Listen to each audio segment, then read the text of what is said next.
ಬಂಧುಗಳೇ ನಮಸ್ಕಾರ, ಹೇಗಿದ್ದೀರಿ ನೀವೆಲ್ಲರೂ? ನಾನು ಸುಬ್ರಹ್ಮಣ್ಯ ಎಸ್ ಹಂಡಿಗೆ. ಬಂಧುಗಳೇ, ಭಾರತದಲ್ಲಿ ಕ್ರಿಕೆಟ್ ಅಂದ್ರೆ ಅದು ಬರೀ ಕ್ರೀಡೆ ಅಲ್ಲ ಅಥವಾ ಬರೀ ಮನರಂಜನೆ ಅಲ್ಲ. ಭಾರತದಲ್ಲಿ ಕ್ರಿಕೆಟ್ ಅಂದ್ರೆ ಅದು ಪ್ರತಿಯೊಬ್ಬರ ಭಾವನೆ. ಈ ಕಾರಣಕ್ಕಾಗಿ ನಮ್ಮಲ್ಲಿ ಪ್ರತಿ ಟೂರ್ನಿ, ಪ್ರತಿ ಪಂದ್ಯ ಗೆದ್ದಾಗಲೂ ನಾವೆಲ್ಲರೂ ಸಂಭ್ರಮಿಸ್ತೀವಿ. ಅಂಥದ್ರಲ್ಲಿ T20 ವಿಶ್ವಕಪ್ ಅನ್ನೇ ಗೆದ್ದಾಗ ಆ ಸಂಭ್ರಮ ಹೇಗಿರಬೇಡ ಹೇಳಿ. ಈಗಲೂ ಕೂಡ ಪ್ರತಿಯೊಬ್ಬರು ಆ ಸಂಭ್ರಮದಲ್ಲಿ ಮುಳುಗೇಳ್ತಾ ಇದ್ದಾರೆ. ಆ ಕ್ಷಣವನ್ನ ನೆನಪು ಮಾಡಿಕೊಂಡು ಅದೆಷ್ಟು ಮಂದಿಯ ಕಣ್ಣು ಒದ್ದೆ ಆಗ್ತಿದೆಯೋ ಗೊತ್ತಿಲ್ಲ, ಅದೆಷ್ಟು ಮಂದಿ ಒಳಗೊಳಗೆ ಸಂಭ್ರಮಿಸ್ತಿದ್ದಾರೋ ಗೊತ್ತಿಲ್ಲ. ಅದು ನಮ್ಮಲ್ಲಿ ಕ್ರಿಕೆಟ್ಗೆ ಇರುವಂತಹ ತಾಕತ್ತು, ಕ್ರಿಕೆಟ್ಗೆ ಇರುವಂತಹ ಶಕ್ತಿ ಅಂದ್ರೂ ಕೂಡ ತಪ್ಪಾಗ್ಲಿಕ್ಕಿಲ್ಲ. ಅದರಲ್ಲೂ ಕೂಡ ನಿನ್ನೆ ಪಂದ್ಯ ನೋಡುವಂತ ಸಂದರ್ಭದಲ್ಲಿ ಅದೆಷ್ಟು ಜನ ಟಿವಿ ಆಫ್ ಮಾಡಿ ಮಲ್ಕೊಂಡು ಬಿಟ್ಟಿದ್ರೋ ಗೊತ್ತಿಲ್ಲ. ಅದೆಷ್ಟು ಜನ ಅಯ್ಯೋ ಕೈಗೆ ಬಂದ ತುತ್ತು ಬಾಯಿಗೆ ಬರ್ಲಿಲ್ವಲ್ಲ ಅಂತ ಸಂಕಟ ಪಡ್ತಾ ಕೂತಿದ್ರೋ ಗೊತ್ತಿಲ್ಲ. ಆದ್ರೆ ಪಂದ್ಯದ ದಿಕ್ಕು ಬದಲಾಗಿ ಹೋಗಿಬಿಡುತ್ತೆ. ದಕ್ಷಿಣ ಆಫ್ರಿಕಾದ ಕಡೆಗೆ ಹೋಗ್ತಿದ್ದಂತಹ ಗೆಲುವನ್ನ ಭಾರತ ಅಧಿಕಾರಯುತವಾಗಿ ಕಸಿದುಕೊಳ್ಳುವಲ್ಲಿ ಯಶಸ್ವಿಯಾಗಿ ಬಿಡುತ್ತೆ. ನೀವು ಟಿವಿ ಸ್ಕ್ರೀನ್ ಮೇಲೆ ಆ ವಿನ್ನಿಂಗ್ ಪರ್ಸೆಂಟೇಜ್ ಅನ್ನು ಗಮನಿಸಿರಬಹುದು. ದಕ್ಷಿಣ ಆಫ್ರಿಕಾ 60, ಭಾರತ 40 ಎನ್ನುವ ರೀತಿಯಲ್ಲಿತ್ತು. ಅದರ ಕೊನೆಗೆ ಭಾರತ ಮ್ಯಾಜಿಕ್ ಮಾಡಿಯೇ ಬಿಟ್ಟು T20 ವರ್ಲ್ಡ್ ಕಪ್ ಅನ್ನ 2007 ನಂತರ ಮತ್ತೊಮ್ಮೆ ಗೆಲ್ಲುವಲ್ಲಿ ಯಶಸ್ವಿಯಾಗಿ ಬಿಡ್ತು. ಬಂಧುಗಳೇ, ಅದರಲ್ಲೂ ಕೂಡ ಈ ಮೂವರಿಗಾಗಿ ಈ ಬಾರಿ T20 ವರ್ಲ್ಡ್ ಕಪ್ ಭಾರತ ಗೆಲ್ಲಲೇಬೇಕು ಅಂತ ಅದೆಷ್ಟೋ ಅಭಿಮಾನಿಗಳು ಆಸೆ ಪಟ್ಟಿದ್ರು. ನಂಬರ್ 1 ಕೋಚ್ ಆಗಿರುವಂತಹ ರಾಹುಲ್ ದ್ರಾವಿಡ್ ಆಟಗಾರನಾಗಿದ್ದ ಸಂದರ್ಭದಲ್ಲಿ ವರ್ಲ್ಡ್ ಕಪ್ ಗೆಲ್ಲೋದಿಕ್ಕೆ ಸಾಧ್ಯ ಆಗಲಿಲ್ಲ. ಹಾಗೆ ದ್ರಾವಿಡ್ರ ಆ ಸಾಧನೆಗೆ, ಆ ದ್ರಾವಿಡ್ಗೆ ಇದ್ದಂತಹ ಶಕ್ತಿಗೆ ಸಿಗಬೇಕಾದಂಥ ಮನ್ನಣೆಯೂ ಸಿಗಲಿಲ್ಲ ಅಂತ ಅದೆಷ್ಟೋ ಮಂದಿ ಅಭಿಮಾನಿಗಳಿಗೆ ಈ ಕ್ಷಣಕ್ಕೂ ಕೂಡ ಕೊರಗಿದೆ. ಅದಾದ ಬಳಿಕ ಕೋಚ್ ಆಗ್ತಾರೆ. 50 ವರ್ಲ್ಡ್ ಕಪ್ನಲ್ಲಿ ಇನ್ನೇನು ಕಪ್ ಎತ್ತಿ ಹಿಡಿದು ಬಿಟ್ರು ಅನ್ನೋ ಸಂದರ್ಭದಲ್ಲಿ ಫೈನಲಲ್ಲಿ ಸೋಲುವಂಥ ಪರಿಸ್ಥಿತಿ ಎದುರಾಗಿ ಬಿಡುತ್ತೆ. ಹೀಗಾಗಿ ದ್ರಾವಿಡ್ಗಿದು ಕೊನೆಯ ಅವಕಾಶ. ಕೋಚ್ ಆಗಿ ಕೊನೆಯ ಪಂದ್ಯವೂ ಕೂಡ ಆಗಿತ್ತು. ಹೀಗಾಗಿ ಗೆಲ್ಲಲೇಬೇಕು ಎನ್ನುವಂಥ ಹಠ ಅವರಲ್ಲೂ ಕೂಡ ಇತ್ತು. ಅಭಿಮಾನಿಗಳು ಕೂಡ ಅದೇ ರೀತಿಯಾಗಿ ಆಸೆ ಪಟ್ಟಿದ್ರು. ಕೊನೆಗೂ ಕೋಚ್ ಆಗಿ ರಾಹುಲ್ ದ್ರಾವಿಡ್ T20 ವಿಶ್ವಕಪ್ ಅನ್ನ ಭಾರತ ತಂಡಕ್ಕೆ ಗೆಲ್ಲಿಸಿಕೊಡುವಲ್ಲಿ ಯಶಸ್ವಿಯಾಗಿ ಬಿಟ್ರು. ದ್ರಾವಿಡ್ರ ಕೊಡುಗೆ ಬಹಳ ದೊಡ್ಡ ಮಟ್ಟಿಗಿದೆ. ಅವರ ಪ್ಲಾನ್, ಅವರು ಸಿದ್ಧಪಡಿಸಿದಂತಹ ರೂಪರೇಷೆ ಬಹಳ ಚೆನ್ನಾಗಿ ನಿನ್ನೆಯ ಪಂದ್ಯದಲ್ಲಿ ಒಟ್ಟಾರೆಯಾಗಿ ಈ ಬಾರಿಯ T20 ವರ್ಲ್ಡ್ ಕಪ್ನಲ್ಲಿ ಭಾರತಕ್ಕೆ ವರ್ಕೌಟ್ ಆಗಿದೆ. ಅದರಲ್ಲೂ ಕೂಡ ದ್ರಾವಿಡ್ ಆಪರಿಯಾಗಿ ಸಂಭ್ರಮಿಸಿದ್ದು, ಚಿಕ್ಕ ಮಕ್ಕಳಂತೆ ಕುಣಿದಿದ್ದು ನಾವು ಯಾವತ್ತೂ ಕೂಡ ನೋಡಿರಲಿಲ್ಲ. 100 ಹೊಡೆದಾಗ, 50 ಬಾರಿಸಿದಾಗ ಯಾವತ್ತೂ ಕೂಡ ದ್ರಾವಿಡ್ ಆಪರಿಯಾಗಿ ಸಂಭ್ರಮಿಸ್ತಿರಲಿಲ್ಲ. ಪ್ರತಿ ಪಂದ್ಯ ಗೆದ್ದಾಗಲೂ ಕೂಡ ಸಣ್ಣದಾಗೊಂದು ಸ್ಮೈಲ್ ಮಾಡಿ ಸುಮ್ಮನೆ ಆಗ್ತಾ ಇದ್ರು. ಆದರೆ ನಿನ್ನೆ ಗೆಲುವಿನ ನಂತರ ದ್ರಾವಿಡ್ ಸಂಭ್ರಮಿಸಿದ ಪರಿಹಿದೆಯಲ್ಲ, ಅದು ಸಾಮಾನ್ಯ ಅಲ್ಲವೇ ಅಲ್ಲ. ಅದರಲ್ಲೂ ಕೂಡ ವಿರಾಟ್ ಕೊಹ್ಲಿ ಆ ವರ್ಲ್ಡ್ ಕಪ್ ಅನ್ನು ತಗೊಂಡು ಹೋಗಿ ದ್ರಾವಿಡ್ ಕೈಗಿಟ್ಟಾಗ ದ್ರಾವಿಡ್ ಅಂತೂ ಚಿಕ್ಕ ಮಕ್ಕಳ ರೀತಿಯಲ್ಲಿ ಸಂಭ್ರಮಿಸಿ ಬಿಟ್ರು. ಆ ದೃಶ್ಯವನ್ನು ಕಣ್ತುಂಬಿಕೊಳ್ಳೋದೇ ಹಬ್ಬ. ಅದರಲ್ಲೂ ಕೂಡ ಕಟ್ಟರ್ ದ್ರಾವಿಡ್ ಅಭಿಮಾನಿಗಳಿರ್ತಾರಲ್ಲ, ಅವರಿಗಂತೂ ಆ ದೃಶ್ಯ ಎಂದಿಗೂ ಕೂಡ ಕಣ್ಣಿನಿಂದ ಮಾಸೋದಿಲ್ಲ ಅಂದ್ರೂ ಕೂಡ ತಪ್ಪಾಗ್ಲಿಕ್ಕಿಲ್ಲ. ಹೀಗಾಗಿ ದ್ರಾವಿಡ್ಗೋಸ್ಕರ ಈ ಪಂದ್ಯ ಅಥವಾ T20 ವರ್ಲ್ಡ್ ಕಪ್ ಅನ್ನ ಗೆಲ್ಲಲೇಬೇಕಾಗಿತ್ತು. ಕೊನೆಗೂ ಗೆದ್ದು ಬಿಟ್ರು. ದ್ರಾವಿಡ್ ಅಂತೂ ಇಂತೂ ಒಂದು ಮಹತ್ ಸಾಧನೆಯನ್ನ ಕೋಚ್ ಆಗಿ ಮಾಡಿಬಿಟ್ರು. ಇನ್ನೊಬ್ಬರು ವಿರಾಟ್ ಕೊಹ್ಲಿ ಭಾರತ ತಂಡದ ಅಗ್ರಮಾನ್ಯ ಆಟಗಾರ, ಕ್ರಿಕೆಟ್ಗೆ ಹೊಸ ದಿಕ್ಕನ್ನು ತೋರಿಸಿದಂತಹ ಆಟಗಾರ. ವಿರಾಟ್ ಕೊಹ್ಲಿ ಬಗ್ಗೆ ಹೇಳ್ತಾ ಹೋಗ್ಬಿಟ್ರೆ ನಮಗೆ ಆ ಪದಗಳು ಸಾಕಾಗೋದಿಲ್ಲ, ಪುಟಗಳು ಕೂಡ ಸಾಕಾಗೋದಿಲ್ಲ, ಅಷ್ಟು ನಾವು ಹೇಳ್ತಾ ಹೋಗ್ಬೋದು. ವಿರಾಟ್ ಕೊಹ್ಲಿಗೂ ಕೂಡ ಇದು ಕೊನೆಯ T20 ಪಂದ್ಯ ಆಗಿತ್ತು ಅಥವಾ ಕೊನೆಯ T20 ವರ್ಲ್ಡ್ ಕಪ್ ಆಗಿತ್ತು. ಗೆಲ್ಲಲೇಬೇಕು ಎನ್ನುವಂಥ ಹಠ ಇತ್ತು. ಕೊನೆಗೂ ವಿರಾಟ್ ಕೊಹ್ಲಿ ಆ ಸಾಧನೆಯನ್ನು ಮಾಡುವಲ್ಲಿ ಯಶಸ್ವಿಯಾದರು.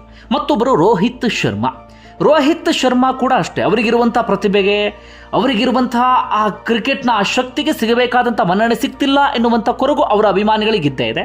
ಅದರಲ್ಲೂ ಕೂಡ ಕ್ಯಾಪ್ಟನ್ ಆಗಿದ್ದಂತಹ ಸಂದರ್ಭದಲ್ಲಿ 50 ವರ್ಲ್ಡ್ ಕಪ್ ಸ್ವಲ್ಪದರಲ್ಲೇ ಮಿಸ್ ಆಗಿಬಿಡ್ತು. ಆದರೆ ಕೊನೆಗೂ T20 ವರ್ಲ್ಡ್ ಕಪ್ ಅನ್ನು ಗೆಲ್ಲುವ ಮೂಲಕ ಭಾರತಕ್ಕೆ ವಿಶ್ವಕಪ್ ಅನ್ನು ಗೆಲ್ಲಿಸಿಕೊಟ್ಟಂಥ ನಾಯಕ ಎನ್ನುವಂಥ ಪಟ್ಟವನ್ನು ರೋಹಿತ್ ಶರ್ಮಾ ಕೂಡ ಸಾಧಿಸಿಬಿಟ್ರು.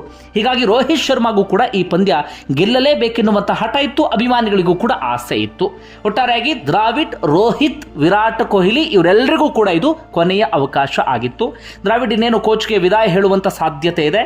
ವಿರಾಟ್ ಕೊಹ್ಲಿ ಅದೇ ರೀತಿಯಾಗಿ ರೋಹಿತ್ ಶರ್ಮಾ ನಿನ್ನೆ ಪಂದ್ಯ ಆಗ್ತಾ ಇದ್ದ ಹಾಗೆ ಅಂತಾರಾಷ್ಟ್ರೀಯ T20 ಪಂದ್ಯಕ್ಕೆ ವಿದಾಯವನ್ನು ಘೋಷಿಸಿಬಿಟ್ರು ಅಥವಾ ನಿವೃತ್ತಿಯನ್ನು ಘೋಷಿಸಿಬಿಟ್ರು. ಒಂದು ಬೇಸರದ ಸಂಗತಿ ಅಂದ್ರೆ ಅದೆಷ್ಟೋ ಮಂದಿ ಈಗಲೂ ಕೂಡ ಕ್ರಿಕೆಟನ್ನು ಇವರಿಬ್ಬರಿಗೋಸ್ಕರ ನೋಡ್ತಾ ಇದ್ರು. ಮುಂದೆ ಹೇಗೆ ಅಂತ ತುಂಬ ಜನ ಯೋಚನೆಯನ್ನು ಮಾಡ್ತಿದ್ದಾರೆ. ಆದರೆ ಏನು ಮಾಡೋದಕ್ಕಾಗೋದಿಲ್ಲ. ಹೇಳ್ತೀವಲ್ಲ, ಹಳೆ ನೀರು ಹೋಗ್ತಾ ಇರಬೇಕು, ಹೊಸ ನೀರು ಬರ್ತಾ ಇರಬೇಕು ಅಂತ ಹೇಳಿ ಆ ರೀತಿಯಾಗಿ ಕ್ರಿಕೆಟ್ ಅಂತೂ ಭಾರತದಲ್ಲಿ ಮುಂದುವರಿತಾ ಹೋಗುತ್ತೆ. ಹಾಗೆ ನಿನ್ನೆ ಆ ಮ್ಯಾಚ್ನ ಒಂದಷ್ಟು ಹೈಲೈಟ್ಸ್ ಪಾಯಿಂಟ್ಸ್ಗಳನ್ನು ನೋಡ್ತಾ ಹೋಗೋದಾದರೆ ಭಾರತ ಗೆಲುವಿಗೆ ಸಾಕಷ್ಟು ವಿಚಾರಗಳನ್ನು ಪಟ್ಟಿ ಮಾಡಬಹುದು. ಒಂದು, ವಿರಾಟ್ ಕೊಹ್ಲಿಯ ಆ ಕೆಚ್ಚೆದೆಯ ಆಟ. ಮತ್ತೊಂದು, ಅಕ್ಷರ್ ಪಟೇಲ್ ಬ್ಯಾಟಿಂಗ್ನಲ್ಲಿ 47 ರನ್ಗಳ ಕೊಡುಗೆ ಕೊಟ್ಟರಲ್ಲ, ಅದು ಸಾಮಾನ್ಯ ಇರಲಿಲ್ಲ. ಮತ್ತೊಂದು, ಬುಮ್ರಾ ಬೌಲಿಂಗ್. ಹಾಗೆ ಹಾರ್ದಿಕ್ ಪಾಂಡ್ಯ ಕೊನೆಯ ಓವರ್. 19ನೇ ಓವರ್ನಲ್ಲಿ ಹರ್ಷದೀಪ್ ಹರ್ಷದೀಪ್ ಬೌಲಿಂಗ್, ಅದಕ್ಕೂ ಮಿಗಿಲಾಗಿ ಸೂರ್ಯಕುಮಾರ್ ಕ್ಯಾಚ್. ಅದೊಂದು ಕ್ಯಾಚ್ ಮ್ಯಾಚ್ ಅನ್ನೇ ಬದಲಿಸಿ ಬಿಡ್ತು. ಅಪ್ಪಿತಪ್ಪಿ ಸೂರ್ಯಕುಮಾರ್ ಯಾದವ್ ಆ ಕ್ಯಾಚ್ ಅನ್ನು ಯಶಸ್ವಿಯಾಗಿ ತೆಗೆದುಕೊಂಡಿಲ್ಲ ಅಂತ ಆಗಿದ್ರೆ ಮ್ಯಾಚ್ ಕೈ ಜಾರೋದ್ರಲ್ಲಿ ಯಾವುದೇ ಅನುಮಾನವೂ ಕೂಡ ಇರಲಿಲ್ಲ. ಹೀಗಾಗಿ ಒಂದಷ್ಟು ಹೈಲೈಟ್ಸ್ ಪಾಯಿಂಟ್ಸ್ ಅನ್ನು ಗಮನಿಸ್ತಾ ಹೋಗೋಣ. ಬಂಧುಗಳೇ, ಭಾರತ ಬ್ಯಾಟಿಂಗ್ ಅನ್ನು ಆಯ್ಕೆ ಮಾಡಿಕೊಂಡಾಗ ಅದ್ಭುತವಾದಂಥ ಬ್ಯಾಟಿಂಗ್ ನಿರೀಕ್ಷೆಯಲ್ಲಿ ಎಲ್ಲರೂ ಕೂಡ ಇದ್ರು. ಆದರೆ ರೋಹಿತ್ ಶರ್ಮಾ ಆ ಫಾರ್ಮನ್ನು ಕಂಟಿನ್ಯೂ ಮಾಡೋದಕ್ಕೆ ಸಾಧ್ಯ ಆಗಲಿಲ್ಲ. 2 4 ಹೊಡೆದು ಬ್ಯಾಕ್ ಟು ಬ್ಯಾಕ್ 2 4 ಹೊಡೆದು ಔಟ್ ಆಗಿಬಿಡ್ತಾರೆ.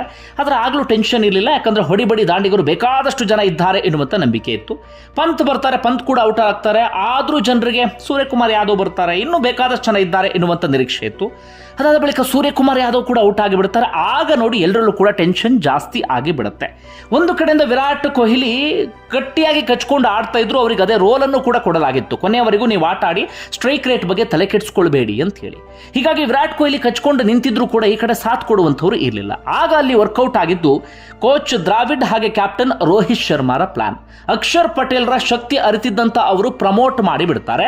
ಅಕ್ಷರ್ ಪಟೇಲ್ರನ್ನ ಮೊದಲು ಕಳಿಸ್ತಾರೆ. ಅಕ್ಷರ್ ಪಟೇಲ್ ಆ ನಂಬಿಕೆಯನ್ನು ಹುಸಿಗೊಳಿಸ್ತಿಲ್ಲ. ಅದ್ಭುತವಾದಂಥ ಆಟ ಆಡಿ 47 ರನ್ ಗಳಿಸ್ತಾರೆ. ಬ್ಯಾಡ್ ಲಕ್ ರನ್ಔಟ್ ಆಗಿ ಬಿಡ್ತಾರೆ. ಆದರೆ ಅಕ್ಷರ್ ಪಟೇಲ್ರ ಆ ಆಟ ಇತ್ತಲ್ಲ, ಭಾರತದ ನಿನ್ನೆಯ ಪಂದ್ಯಕ್ಕೆ ಹೊಸ ರೀತಿಯಾದಂಥ ರೂಪವನ್ನು ಕೊಟ್ಟು ಬಿಡುತ್ತೆ. ಆನಂತರ ಶಿವಮ್ ದುಬೆ ಕೂಡ ಅವ್ರ ಮೇಲಿಟ್ಟಂಥ ನಂಬಿಕೆಯನ್ನು ಹುಸಿ ಮಾಡಲಿಲ್ಲ. ಇನ್ನು ವಿರಾಟ್ ಕೊಹ್ಲಿ ಅವರ ಆ ಆಟವನ್ನು ಮರೆಯೋದಕ್ಕೆ ಸಾಧ್ಯವೇ ಇಲ್ಲ ಬಿಡಿ. ಕೊನೆಯ ಹಿಂದಿನ 7 ಪಂದ್ಯದಲ್ಲಿ ಬರೀ 75 ರನ್ನನ್ನು ಗಳಿಸ್ಕೊಂಡು ಬಿಟ್ಟಿದ್ರು. ಹೀಗಾಗಿ ವಿರಾಟ್ ಕೊಹ್ಲಿ ಆಟಕ್ಕೆ ಟೀಕೆಯೂ ಕೂಡ ವ್ಯಕ್ತವಾಗ್ತಿತ್ತು. ಆದರೆ ರೋಹಿತ್ ಶರ್ಮಾ ಒಂದು ಮಾತನ್ನು ಹೇಳಿದ್ರು, ಫಿನಾಲೆಯಲ್ಲಿ ವಿರಾಟ್ ಕೊಹ್ಲಿ ಯಾವುದೋ ಒಂದು ಪ್ಲಾನ್ನಲ್ಲಿ ಇದ್ದಾರೆ, ಅಥವಾ ಫಿನಾಲೆಯಲ್ಲಿ ವಿರಾಟ್ ಕೊಹ್ಲಿ ಬೇರೆದ್ದೇ ಆಟವನ್ನು ಆಡ್ತಾರೆ ಅಂತೇಳಿ ಅದೇ ಪ್ರಕಾರವಾಗಿ ವಿರಾಟ್ ಕೊಹ್ಲಿ ಅದ್ಭುತವಾದಂಥ ಆಟ ಆಡಿದ್ರು. 59 ಬಾಲಿಗೆ 76 ರನ್. ಓಕೆ, ಭಾರತ ಒಂದು ಹಂತದ ಸ್ಕೋರನ್ನು ಮಾಡಿಬಿಡ್ತು. ಆ ಪಿಚ್ನಲ್ಲಿ ಆ ಸ್ಕೋರ್ ಹೈಯೆಸ್ಟ್ ಎನ್ನುವ ರೀತಿಯಲ್ಲೇ ಇತ್ತು. ಆದರೆ ದಕ್ಷಿಣ ಆಫ್ರಿಕಾದ ಬ್ಯಾಟ್ಸ್ಮನ್ಗಳಿದ್ದಾರಲ್ಲ, ಒಬ್ಬರಿಗಿಂತ ಒಬ್ಬರು ಹೊಡಿಬಡಿ ದಾಂಡಿಗರು. ಹೀಗಾಗಿ ಒಂದು ಆತಂಕ ಇದ್ದೇ ಇತ್ತು. ಆರಂಭದಲ್ಲಿ ಹೆಂಡ್ರಿಕ್ಸ್ ಔಟ್, ಮಾರ್ಕ್ರಮ್ ಔಟ್. ಆಗ ಎಲ್ರಿಗೂ ಕೂಡ ಅನಿಸ್ಬಿಟ್ಟಿತ್ತು ಆರಾಮಾಗಿ ಭಾರತ ಪಂದ್ಯವನ್ನು ಗೆದ್ದು ಬಿಡುತ್ತೆ ಅಂತ. ಆದರೆ ಡಿಕಾಕ್ ನೆಲ ಕಚ್ಕೊಂಡು ಬಿಡ್ತಾರೆ, ಸ್ಟಬ್ಸ್ ಕೂಡ ಕಚ್ಕೊಂಡು ಆಡೋದಕ್ಕೆ ಶುರು ಮಾಡ್ಕೊಳ್ತಾರೆ.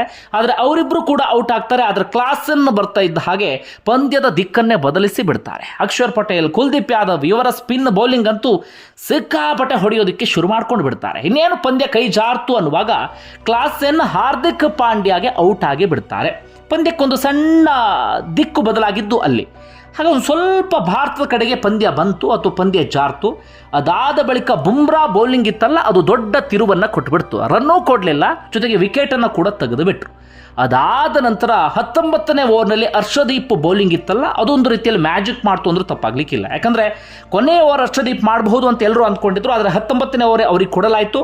ನಂಬಿಕೆಯನ್ನು ಹುಸಿ ಮಾಡಲಿಲ್ಲ. ಹರ್ಷದೀಪ್ ಅದ್ಭುತವಾದಂಥ ಬೌಲಿಂಗನ್ನು ಮಾಡಿದ್ರು.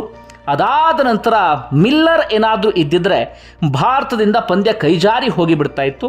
ಆದರೆ ಕೊನೆಯ ಓವರ್ನಲ್ಲಿ ಮಿಲ್ಲರ್ ಹೊಡೆದಂಥ ಆ ಒಂದೊಳ್ಳೆ ಅದ್ಭುತವಾದಂಥ ಶಾಟನ್ನು ಕ್ಯಾಚ್ ಆಗಿ ಪರಿವರ್ತಿಸುವಲ್ಲಿ ಸೂರ್ಯಕುಮಾರ್ ಯಾದವ್ ಯಶಸ್ವಿಯಾಗಿ ಬಿಡ್ತಾರೆ. ಅಪ್ಪಿತಪ್ಪಿ ಆ ಕ್ಯಾಚನ್ನು ಹಿಡಿದಿಲ್ಲ ಅಂತ ಆಗಿದ್ರೆ ಪಂದ್ಯ ಭಾರತದಿಂದ ಕೈತಪ್ಪಿ ಹೋಗಿಬಿಡ್ತಾ ಇತ್ತು.